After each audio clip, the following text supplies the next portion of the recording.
partir du verset 5. Et Abraham dit à ses serviteurs, restez ici avec l'âne. Moi et le jeune homme, nous irons jusque-là pour adorer et nous reviendrons auprès de vous. Abraham prit le bois pour l'holocauste, le chargea sur son fils Isaac et porta dans sa main le feu et le couteau. Et ils marchèrent tous deux ensemble. Alors Isaac, parlant à Abraham son père, dit, mon père. Et il répondit, me voici, mon fils. Isaac reprit, voici le feu et le bois. Mais où est l'agneau pour l'holocauste? Abraham répondit, mon fils, Dieu se pourvoira lui-même de l'agneau pour l'holocauste. Et ils marchaient tous deux ensemble. Lorsqu'il fut arrivé au lieu que Dieu lui avait dit, Abraham y éleva un autel et rangea le bois. Il lia son fils Isaac et le mit sur l'autel par-dessus le bois. Puis Abraham étendit la main et prit le couteau pour égorger son fils. Alors l'ange de l'Éternel l'appela des cieux et dit, Abraham, Abraham. Et il répondit, me voici. L'ange dit, n'avance pas ta main sur l'enfant et ne lui fais rien, car je sais maintenant que tu crains Dieu et que tu ne m'as pas refusé ton fils unique. Amen. Amen.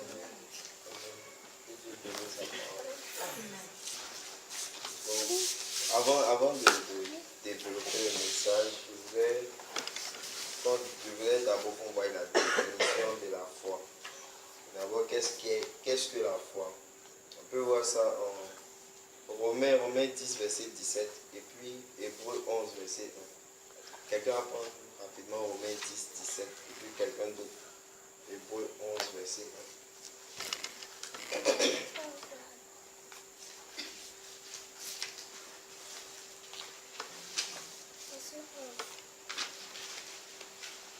Romains 10, 17.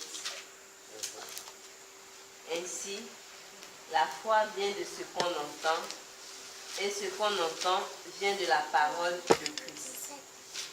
17. Amen.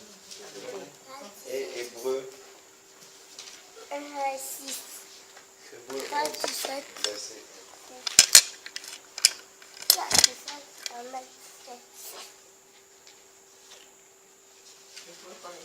11, verset 1.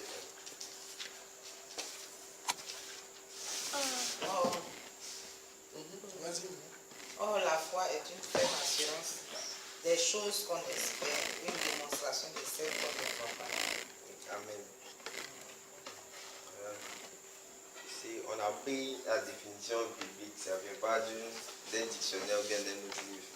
La Bible dit que la foi c'est vient de ce qu'on espère. Ce sont les choses que l'on espère, que l'on ne voit pas. La foi, c'est la ferme assurance que nous avons.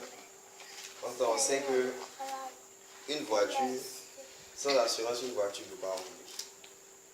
Une voiture, même s'il y a un moteur, il y a tout, mais quand tu n'as pas l'assurance, tu ne peux pas rouler, tu n'as même pas le droit de rouler. Mais une voiture, même si elle n'a plus de moteur, mais qu'à assurance, on peut pousser dans la ville et puis c'est légal. Mais celui qui n'a pas d'assurance, même malgré son moteur, il ne pourra pas rouler. En fait, c'est pour dire que la foi, c'est quelque chose qui est d'abord indispensable dans la vie d'un chrétien. La dernière fois, quand je parlais du salut. Et il dit qu'on est sauvé, non pas à cause des œuvres qu'on fait, non pas à cause de ce que nous sommes, mais c'est par le moyen de notre foi. Parce que Christ nous a tous sauvés, mais tant qu'on n'a pas la foi, on ne peut pas accéder au salut. Donc la foi d'abord, ce qu'on veut qu'on retienne, c'est que la foi c'est le cœur même de la vie chrétienne. Sans la foi, on ne peut pas faire quelque chose. La Bible dit que sans la foi, nul ne peut voir Dieu.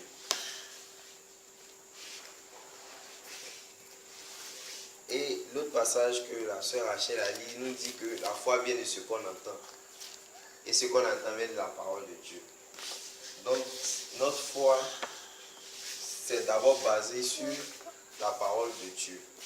c'est ce qu'on entend, c'est ce qu'on médite dans la Bible, c'est ce qu'on voit qui va forger notre foi.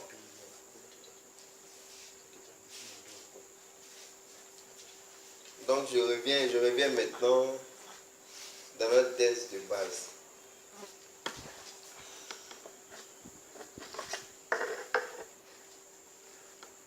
D'abord, ce que je veux dire, c'est que la foi aussi a un volet essentiel, c'est que la foi doit être associée à l'amour. La foi et l'amour, c'est deux choses qui sont liées. On ne peut pas prétendre avoir foi en Dieu sans aimer Dieu. C'est pour cela que pour parler de foi, j'ai choisi l'exemple d'Abraham parce qu'on connaît tous Abraham comme un homme de foi. Certains le l'appellent le père de la foi. Et Abraham, il est issu d'une famille riche. Ses parents étaient riches, mais quand Dieu l'a appelé, Dieu lui a dit de laisser tout ce qui est derrière lui, de laisser la richesse de la famille, de se détacher de tout et de partir. Mais malgré cela, quand Abraham est parti avec son neveu Lot. Et Dieu lui a dit après de laisser Lot. Et ils se sont séparés. Ils étaient obligés de se séparer en chemin. Mais quelque part, si Abraham a fait tout ça, c'est d'abord à cause de l'amour qu'il avait pour Dieu. Parce que si tu n'aimes pas Dieu, c'est tout Dieu que tu ne vois pas, que tu as entendu. Abraham, c'est tellement quand il quittait ses parents, ils ont tout pour un fou. Que c'est quel Dieu qui t'a parlé. Tu ne vois pas tout le bonheur qu'il y a ici, toutes les richesses qu'il y a ici. C'est quel Dieu qui te dit de partir. Mais Abraham n'a pas regardé à tout ça parce que d'abord il aimait Dieu. Et tant que tu n'as pas l'amour, tu ne peux pas manifester la foi. On peut prétendre avoir foi en Dieu, on peut prétendre croire en Dieu. Mais tant qu'on n'aime pas Dieu, notre foi ne pourra jamais être manifestée. Et Abraham, même dans le passage même qu'on est en train de lire, Abraham, on connaît toute cette histoire. On sait que Abraham n'a pas eu d'enfant jusqu'à dans sa vieillesse. Et Abraham s'inquiétait. Sa femme avait atteint la ménopause. Et c'est à cet âge-là avancé que Dieu lui a permis de concevoir. Je crois que Sarah a eu Isaac, elle avait 90 ans. Voilà, 90 ans. En temps normal, une femme de 90 ans, elle ne peut pas concevoir. Mais c'est un enfant miraculeux que Dieu lui a donné. Et Abraham, il aimait, tellement Abraham voulait précipiter la bénédiction, il avait un autre fils. Et c'était le fils qu'il a eu avec sa servante. Et c'est Sarah même qui lui a donné sa servante. Et même quand elle a fait ça, même c'était un acte de foi. Parce qu'elle savait que son père et son mari devaient être le père de multitudes de nations. Et elle voit qu'il n'a pas d'enfant. Et elle a dit, je te donne ma servante, pars avec elle et on aura un fils par elle. Donc l'enfant même, le fait de donner la servante là, elle savait que l'enfant qui allait sortir, ça allait être elle-même son enfant. Donc ça d'abord c'était un acte de foi. Mais en plus de ça, ce que je veux vous dire encore, c'est que quand Abraham a eu ses deux enfants, Dieu a attendu que l'autre parte. Parce que au moment où Dieu a demandé de sacrifier Isaac, l'autre n'était plus là. On l'avait déjà chassé, lui et puis sa mère. Donc Isaac était en ce moment le fils unique d'Abraham. Puisque l'autre même, il ne savait même pas où il allait le trouver. Et Isaac était celui qu'il aimait parce que c'était celui qui l'attendait. C'était le fils de la promesse. Son cœur était attaché à Isaac. Abraham avait cherché parce qu'il savait, il avait toutes les richesses, mais il n'avait pas d'enfant. Et cet enfant que Dieu lui a donné, c'est ce même enfant que Dieu lui demande de sacrifier. Si Abraham n'aimait pas Dieu, Abraham ne pourrait jamais faire ce sacrifice. Mais Abraham a décidé d'obéir parce qu'il aime Dieu.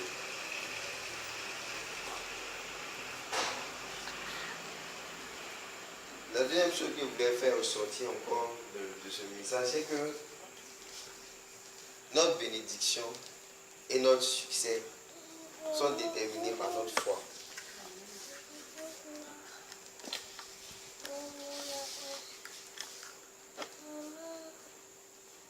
Pourquoi je dis ça? Parce que quand Abraham a décidé de faire ce sacrifice, Dieu même s'est pourvu.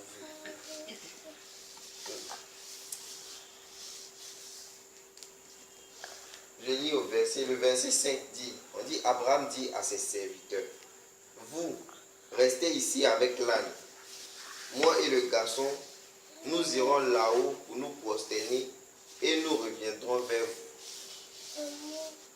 Pourtant, quel était l'ordre que Dieu avait donné à Abraham? Au verset 2, je lis le verset 2. On dit, Dieu dit, prends ton fils, je te prie, ton fils unique, celui que tu aimes, Isaac. Va-t'en au pays de Moria et là offre-le en holocauste sur l'une des montagnes que je t'indiquerai. Dieu lui dit, prends ton fils, ton unique, et il précise encore celui que tu aimes. Vous dites qu'il sait que ce sacrifice, ça te fait mal. Il sait que ton cœur est attaché à ton fils. Il te demande aujourd'hui, ton cœur est attaché à quoi? Ton cœur est attaché à ton argent. Ou bien ton cœur est attaché à ton enfant. Ton cœur est attaché à quoi? L'autre était attaché à ses richesses.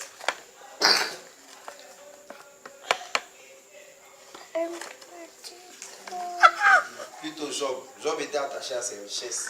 Dieu a vu ça. Dieu a permis que ces richesses-là partent. Parce que Dieu veut que son cœur soit uniquement attaché à lui. On doit avoir la foi en Dieu à 100%. On doit avoir nos regards fixés uniquement vers Dieu. Dieu doit être la priorité de notre vie.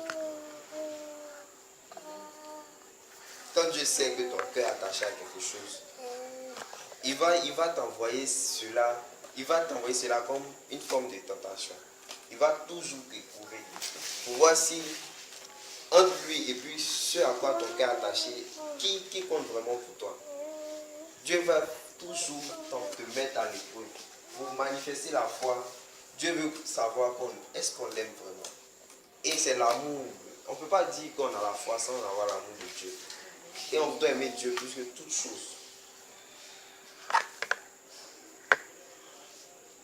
Donc on continue le verset 5 où il dit, vous restez ici avec l'âne, moi et le garçon, nous irons là-haut pour nous prosterner et nous reviendrons vers vous. Quand Abraham a dit ça, Abraham, en fait, il parlait avec la foi parce que Dieu lui a dit, va avec ton fils, ton unique, celui que tu aimes, va sur la montagne que je t'indiquerai et là offre-le en holocauste. Dieu lui a dit d'aller sacrifier son fils. Mais lui, il a dit à ses serviteurs qu'on s'en va adorer Dieu pour revenir. Ça veut dire Abraham, déjà avant de partir, savait que son fils n'allait pas être sacrifié. Et il avait la foi, il croyait en ça. Et je suis sûr que ce que Abraham a dit à ses serviteurs, c'est ce qu'il a dit à Sarah avant de quitter la maison. Parce que s'il lui avait dit qu'on s'en sacrifier l'enfant, il ne pense pas qu'elle va le laisser partir de la maison avec son enfant. Il lui a dit on s'en va adorer Dieu pour le bénir. Parce qu'il savait qu'il allait revenir son enfant. Il sait que Dieu lui a promis cet enfant-là. Et Dieu lui a dit que de toi sortiraient des grandes nations. Mais qui allait être la grande nation si ce n'est son fils? Donc il savait que son fils ne pouvait pas rester. Il savait que même s'il avait tué son fils, Dieu même allait le ressusciter parce que l'enfant n'était pas né pour mourir.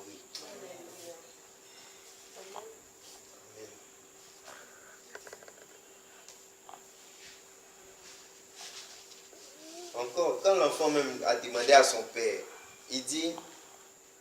alors Isaac dit à Abraham son père, Père, il répondit, oui mon fils. Isaac reprit, le feu et le bois sont là, mais où est l'animal pour l'holocauste? Abraham répond, que Dieu voit lui-même quel animal il aura pour l'holocauste, mon fils.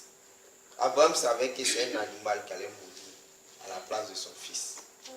Ça veut dire, malgré qu'il a entendu la voix de Dieu, mais sa foi était plus grande que ce qu'il a entendu. Il était convaincu que l'enfant ne peut pas mourir là. Qu'est-ce que Dieu t'a dit? Qu'est-ce que Dieu t'a promis? Pourquoi tu doutes? Qu'est-ce qui te fait douter?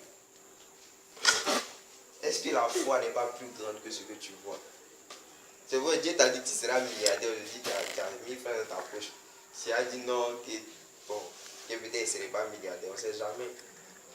La dernière fois, nous a raconté une histoire de pasteur qui venait prêcher, qui a dit qu'il y a un monsieur comme ça il était destiné à être riche et il avait un dernier billet sur lui, sa femme était enceinte et devait accoucher. il allait faire offrande de ce biais-là. Et arrivé dans sa maison, il y a une souris qui est venue prendre viande. Et la souris est partie cacher la viande quelque part. Il a creusé le trou pour découvrir la viande. Et à la place de la viande, c'est un trésor qu'il a découvert sous sa maison. Des lingots d'or. Il est devenu riche. Donc Dieu peut rendre riche quelqu'un, même jour là, même aujourd'hui, même il peut te rendre riche. Donc quelque part, il ne faut pas que ta situation actuelle te fasse douter. Que ta foi soit plus grande que ce que tes yeux voient. Que ta foi soit plus grande que ce que tes oreilles entendent. On dit que la foi vient de ce qu'on entend et ce qu'on entend vient de la parole de Dieu. Donc la parole, une parole qui est sortie, que tu sais que cette parole-là vient de Dieu, il faut mettre ta foi en ça. Quelles que soient les circonstances, il faut croire en la parole de Dieu parce que c'est celle-là qui va s'accomplir dans ta vie.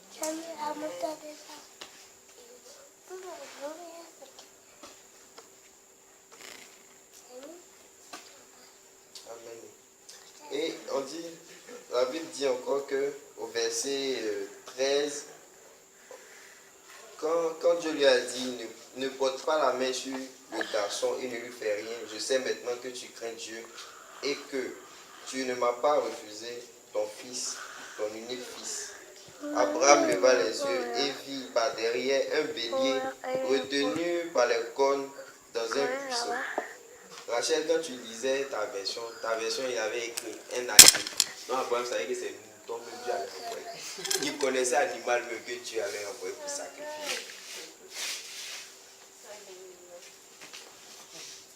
Dieu veut qu'on manifeste la foi. Dieu dit qu'on doute trop.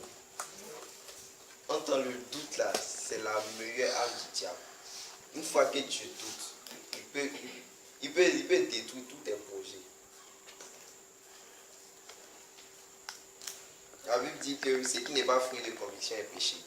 Donc quand tu fais quelque chose, que tu es dans le doute là, c'est que tu es en train de pécher déjà contre Dieu. Le doute ne doit plus faire partie de notre vie. On doit croire en la parole de Dieu. On doit croire en Dieu.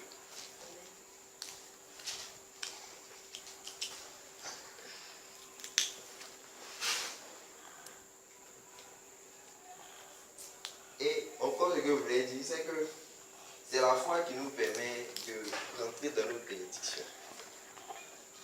Quand Dieu te dit quelque chose, tant que tu ne mets pas ta foi, tu ne peux pas voir tes bénédictions.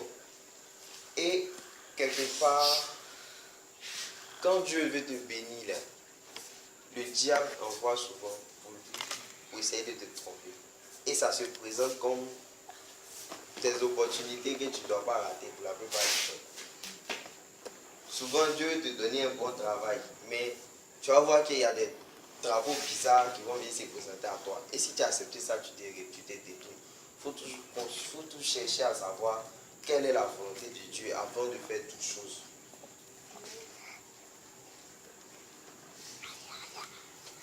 Aussi, nous voyons quand on voit à la fin du passage, Dieu a dit, parce que Abraham a obéi à Dieu, et parce que Dieu a vu que Abraham n'a point douté, Abraham a gardé la foi. Dieu récompense toujours. Dieu récompense toujours celui qui a la foi. On dit que c'est la foi qui nous permet d'aller au paradis. C'est vrai, ça c'est une récompense. Mais sur la terre ici, là, une bénédiction qu'on a sur la terre, c'est la foi aussi qui nous permet de pouvoir accéder à cela. Parce qu'on voit ici que parce qu'Abraham a obéi à Dieu, Dieu lui a fait une promesse à la suite du message. On dit, un messager du Seigneur appela Abraham une seconde fois dans le ciel. Il dit, je le jure par moi-même, parce que tu as fait cela, parce que tu n'as pas refusé ton fils, ton unique fils, je te bénirai et je multiplierai ta descendance comme les étoiles du ciel et comme le sable qui est au bord de la mer. Ta descendance prendra possession des villes de ses ennemis. Toutes les nations de la terre se béniront par ta descendance. Parce que tu m'as écouté, Abraham, toutes les nations de la terre se béniront par ta descendance parce que tu m'as écouté. Donc c'est pour dire que Dieu lui a donné toutes les bénédictions de la terre. Dieu a dit que toutes les nations de la terre seront la descendance d'Abraham. Et on le voit effectivement parce que la plupart des Arabes là, ce sont les descendants d'Israël. Nous sommes les descendants d'Isaac. Bon, Franchement, toutes les nations de la terre parlent d'Abraham. Abraham apparaît dans tous les livres saints.